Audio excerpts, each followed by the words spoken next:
Balotelli, Aguero! Hi everybody, welcome to MCFC 9320 Group TV. Well, 3-0 against Spurs. To be honest, I had a little bit of a bad feeling about today. I don't know what it is. It must have been something in my water, but I thought that was the best performance of the season, bar none, and that's including Liverpool last week. What's your thoughts on that? Loads of standout performances today. In fact, there's no negatives for me. I thought Sterling, in particular, the second half was superb. I thought Rodrigo was brilliant. I thought Gundogan was brilliant. Cancelo. But I thought the standout man for me was Zinchenko. Now, Spurs had a chance early doors with Harry Kane, yeah, but you know that's what the posts are there for, aren't they? So after that, I didn't think we looked back. You know, I thought Harry Kane would have been more of a threat. I think he would fit in actually quite well at City, to be fair. But overall, what a magnificent performance.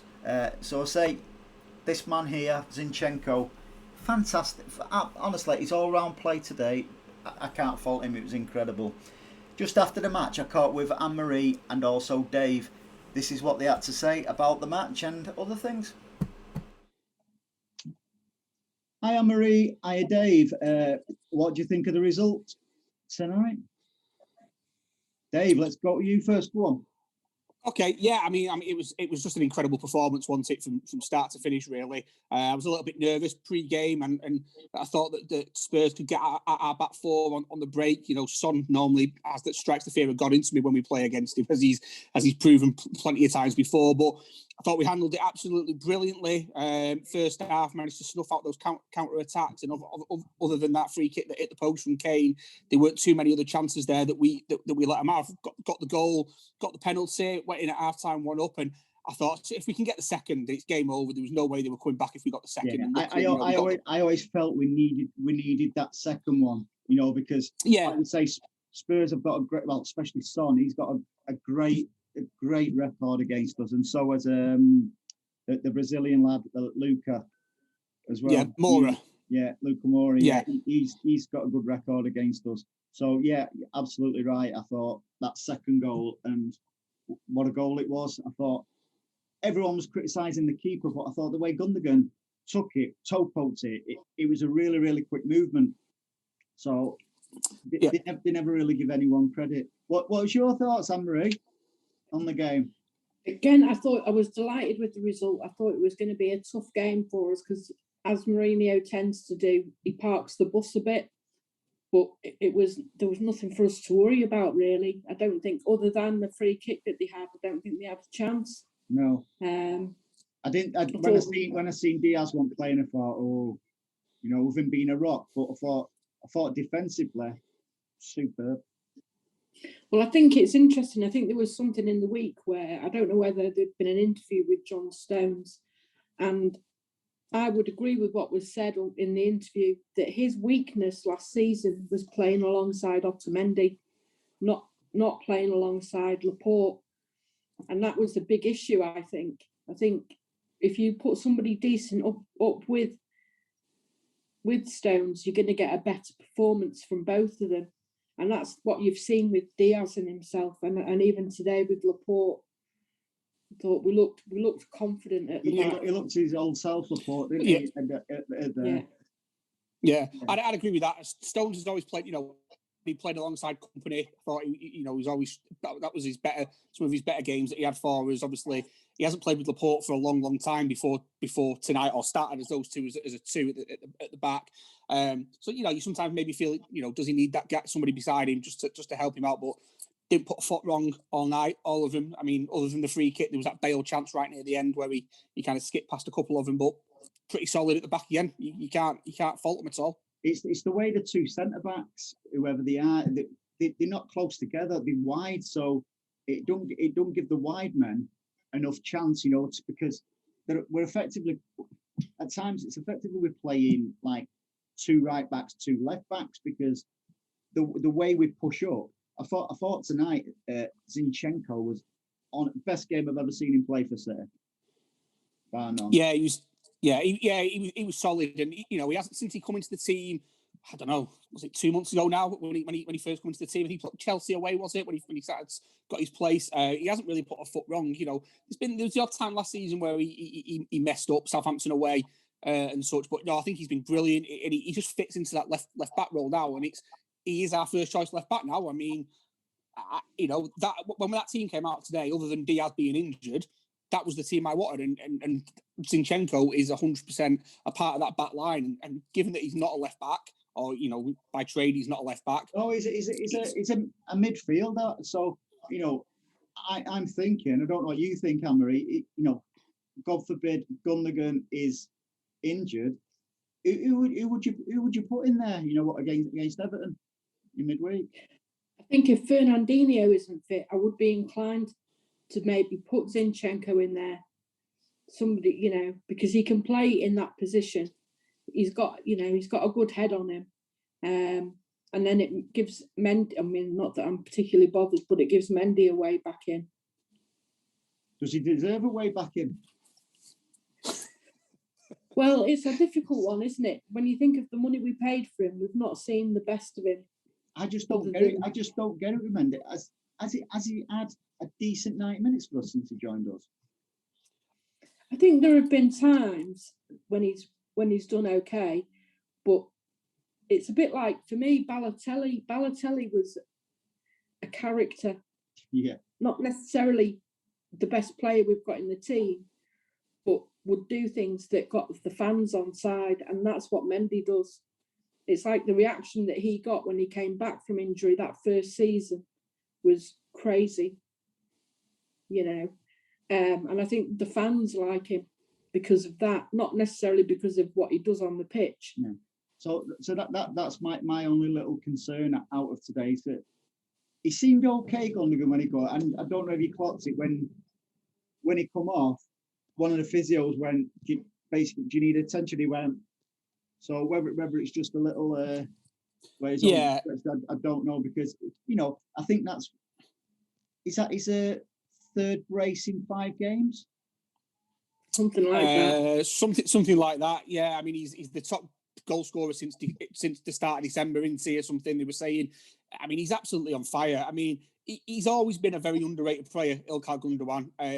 He's had some great moments. The Barcelona game in his first season, he was excellent. That running when we were neck and neck with Liverpool, people forget he played the most of that running in the holding midfield role, and again was quietly really, really good and really effective in that role. And his problem was he was never David Silva or Kevin De Bruyne. Now that's not a bad thing, because you need a lot of ingredients to make a cake, and that's exactly how we've got. We've spoken quite before, Anne-Marie, where when Pep's asked him to play defensively, he does a fantastic. Yeah. He's disciplined, but Pep's just seems to give him that free role because we press. It seems because we press so high up with our centre backs.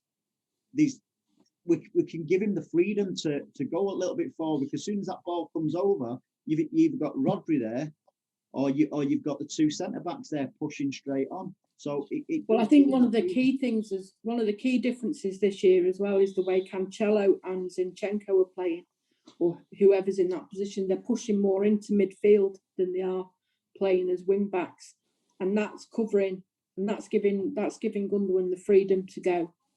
But it's also helping Rodri out with the same protection behind, in front of the back too. So I think that's made a massive difference. But I think, it's one of the key things for me is I want to see any player who's wearing that blue shirt put a shift in. Yeah.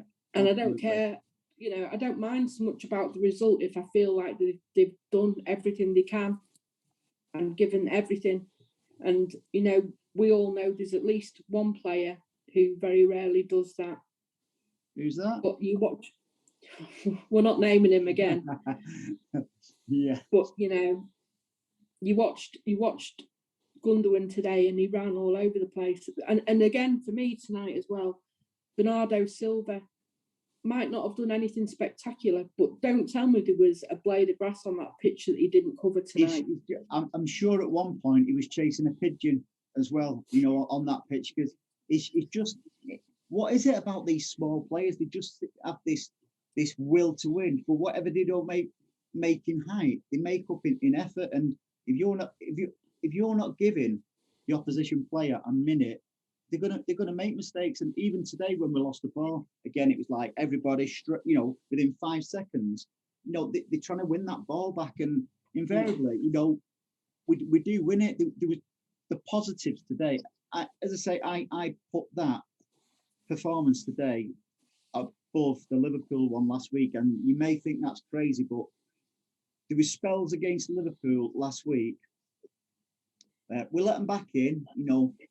There was a threat, and we got 2 quick goals, which effectively killed Liverpool off today. But for 90 minutes, we controlled. Barring that Kane free kick at the post, I thought with the game management today was absolutely stunning. And a lot of fantastic performance. There wasn't really one bad performance. Phil Foden was quiet in the first half, but I thought he got into it a little bit. I thought, is the media getting in his head, trying to build him up? Is he starting to believe that? But he settled down and he played some crucial passes. I thought Spurs were lively, to be fair. Yeah, especially in the first half, they got sort of at our back four quite a bit. First sort of 20, 25 minutes. Son, really just worry me whenever we play against him. He's got a great record against us, always causes us problems. But we always managed to get that tackle in. We always managed to sort of snuff it out. It goes back to working hard. Players running back and making sure they're in there and then in the right position. And sort of first half, as it went on, we kind of nullified him, and then the threat kind of went away. And then second half, we just blew him away. And other than an attempt from Bale late on, it didn't really they didn't really threaten too much more after that. I'll tell you what, interesting that you just mentioned about Bernardo Silva there. I tell you what, it's going to be difficult to leave him out when Kev comes back. It's going to be a tough. Yeah. So what happens? Does De Bruyne come straight in?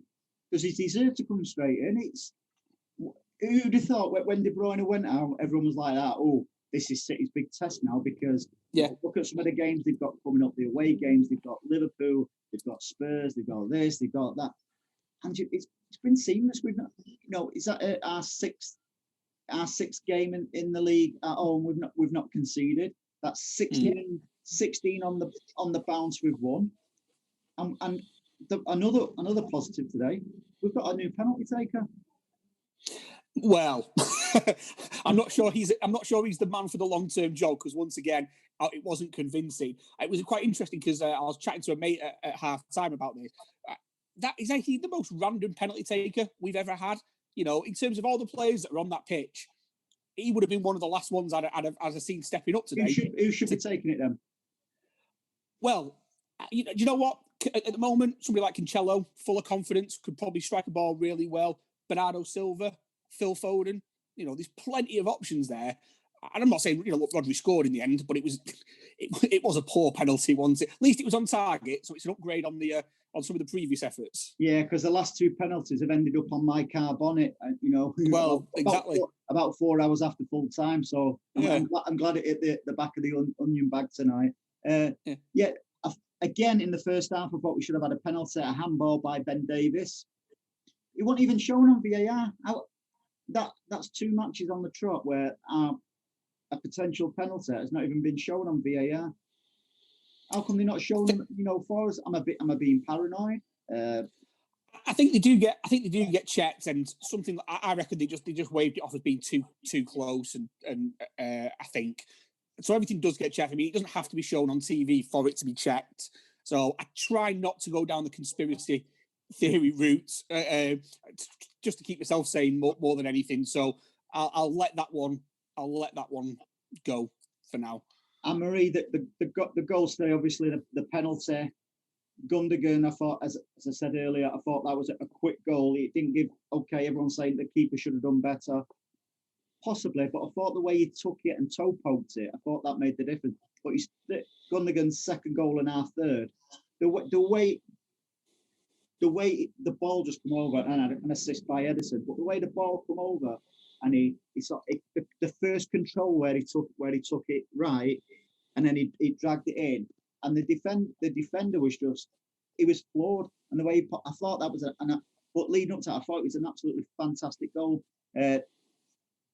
Raheem Sterling, I thought he was decent tonight. You know, he did lose a few, but in particular in the second half, the way he was taking players on, he looked full of confidence.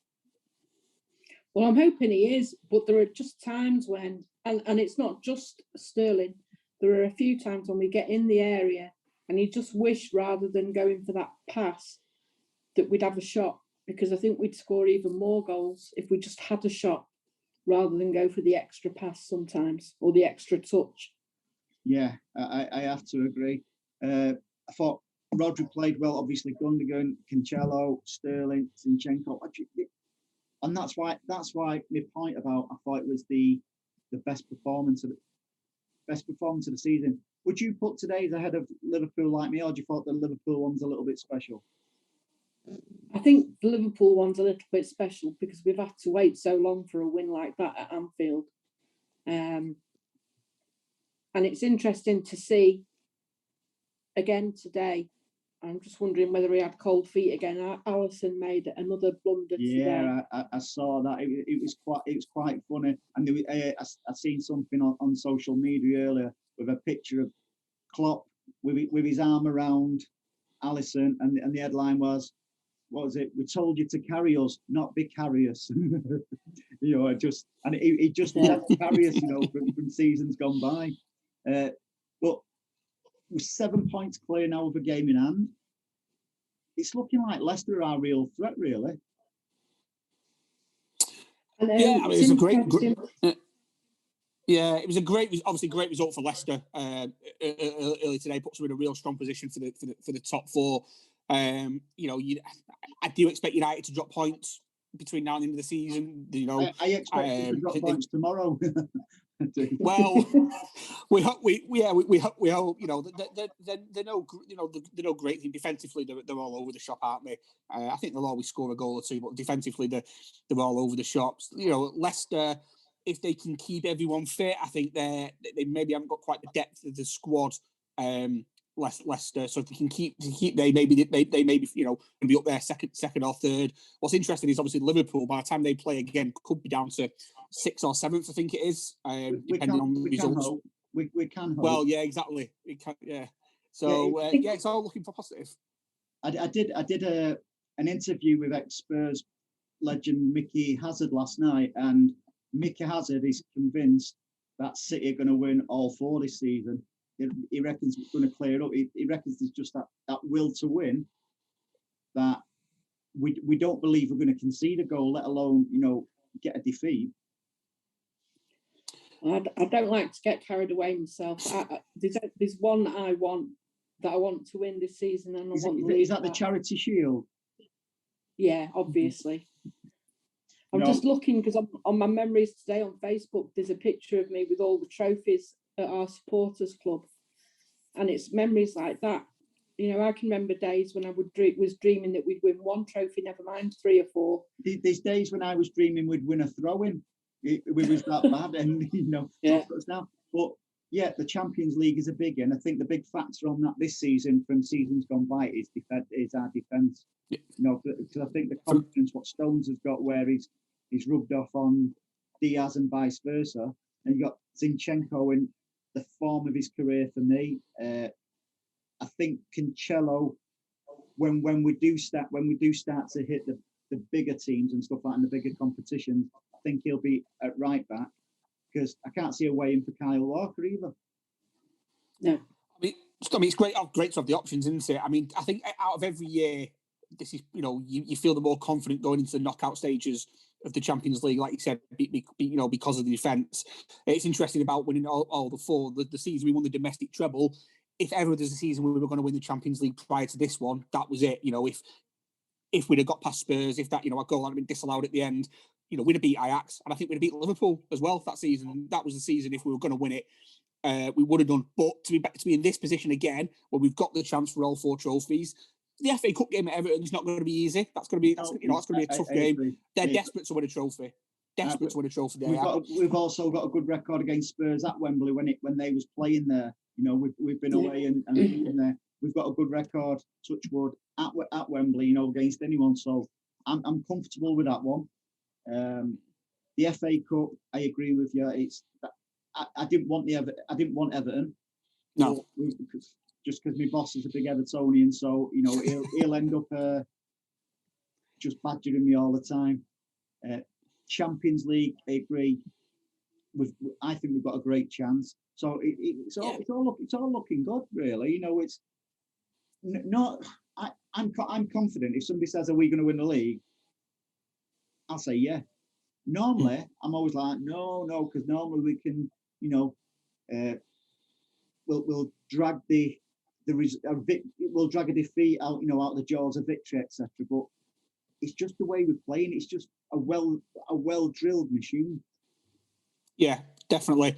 And I think, you know, in the Champions League, nobody wants to draw us at the moment. No. You know, let's, you know, touch wood. We do the job against Gladbach over the 2 legs, and you go to the quarter-final draw. Nobody wants, you know, Bayern don't want to play us. Juventus don't want to play us. You know, Barca are in no great shape at the moment. You know, Atletico, they'll be tough, but they don't. I think they're still in it. Do you know what? I can't remember who's in it. It's been that long since the group stages. But none of those teams want to play us. Well, United are not in it. Just to let you know, that rings a bell. I think that definitely rings a bell. So so yeah, you know, it's all set up for us to do it. And you know, Aguero was on the bench today. I've always had the inkling that I know he's got COVID and we were trying to get him back, but we've been saving him for the Champions League. We've not rushed him back because we want him to hit his stride as we get to the Champions League. I think he'll have a big say in the Champions League for us. You know, Kev has started, you know, back on the training pitch and might be, you know, probably a couple of weeks away. So, I mean, things can't be in a more perfect position really for us. That reminds me, I asked both of you a question before. Does De Bruyne get straight back in? You've both dodged that question? I'm going to say yes. In place of who?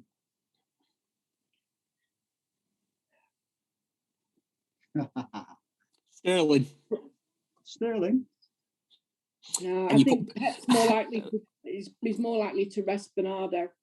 Well, yeah, probably, and that's probably the one thing. You know, now obviously Gundogan, you know, hope we touch wood that Gundogan's not injured and out for any length of time, but that might open it up if, you know, at the right time for Kev to come back in and such. But if don't you think though, he deserves to wait for his chance? I know it is world class. He's a phenomenal player. Love him to bits.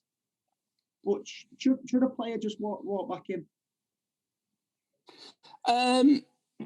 Depends on the team's playing, I suppose, and how much you're desperate for him to. On current form, does he deserve to walk straight back in, or do the lads, you know, deserve to? No, I think, you know, the lads that have got the shirt deserve to start. You know, that midfield three has been excellent in the last 3 weeks. We know though that given how much he likes to rotate the team, you know, there's got to be an opportunity for him to get back in and things will be tweeting. And the team that we're saying is our best 11 now, come, you know, 5, 6, 7 games online, might not be, you know, it might change a little bit because somebody's gotten a chance to do rotation and rest. But look, if it was, again, you know, if everyone was fit and everything was fine and you come to the Everton game, as tough as it is, you'd probably say start him on the bench. But he will be back in that team pretty soon. Yeah, I agree. So, Anne-Marie, who's your man of the match today? Gundogan. Gundo? Yeah. Even above Zinchenko? Unfortunately, I know you've got a bit of man love there for Zinchenko. No, I do. I do it on pure. I do it on pure performance. So mine was Zinchenko. Tell me why Gundogan was better. Because I just thought he won us the penalty. He scored 2 goals, and he just controlled the game pretty well. I thought he could pick a pass, and he was good because he played alongside Foden on the left quite a lot in the first half, and they just seemed to snuff out a lot of issues. So okay. For me, that's I'll let you off then. I just was curious. Okay, Dave, who's your man of the match? Yeah, I think I'd probably have to go for Gundogan. He was making those runs down the left. This is a conspiracy. Where we were. A conspiracy. But I am gonna throw Rodri into it because I thought again he had another solid game in the centre of midfield. it was a vital position today, given some of the breaks that they could have had. And he's just doing that role with no fuss whatsoever at the moment and ticking us over. So Gundogan 1, Zinchenko 2, Rod 3. There you go. There's your top 3. I don't agree with you. I'm sorry. No. To summarise, though, I thought it was a great game today. People will be watching that, even in Europe, and thinking, Spurs have not bang at it, but they're still they still can be very dangerous. And the pleasing thing for me, although they beat us 2-0 early on in the season, our last defeat, in fact, that I'm sure that was always in the back of Pep's mind as well, with the Mourinho thing. And they always seem to score against us. So far, today was I couldn't fault any of them, to be fair. No, we'll enjoy watching Match of the Day tonight. Yes, we will, because I just want to see a few of the other results today. Today it would have been ideal for me. It'd have been a draw, Leicester and Liverpool, but I can see them being our main contenders, because the Rags will United are like an elephant in a tree. You don't know how they got to the top, but it's not going to last. They're going to fall down, and that's exactly how it has been. I think we'll just go from strength to strength now. I just want to get over the hurdle of Everton on Wednesday, and I think you will. I think De Bruyne is back in training now, isn't he? Yeah. Yeah, I think he was on the pitch. I think he's been on the pitch this week. Yeah. Yeah, and to get Sergio back as well, he's our fox in the box. So it's all positive, guys. Yeah, I mean, there's nothing we can complain about at the moment. It's literally just all a bit of a dream, and all going very well. And like you said, Everton is it's going to be a tough game. They're a decent team this year. So go there, get a positive result in some manner, and start polishing that trophy. Start polishing it and put blue ribbons back on it. I think we're at that stage now. I won't be disappointed with a draw over at Everton. No. Just to keep us in the momentum. Yeah, definitely. But all good. Right, guys. Thank you for joining us. Really, really enjoyed it, and we'll do it again soon. Thanks, Andy. Cheers, mate. Cheers, Dave. Bye. Take care, everyone. Bye-bye. So there you go. That's the opinions of Anne-Marie and Dave. Do you agree with them? Do you agree with Gundogan being man of the match? My personal preference, as you know, is Zinchenko. Loads to talk about. Loads and loads of positives today. You get in touch, tell us your thoughts, and if you want to be on the show, as always, give us a shout. So until next time, stay safe, guys. Bye-bye.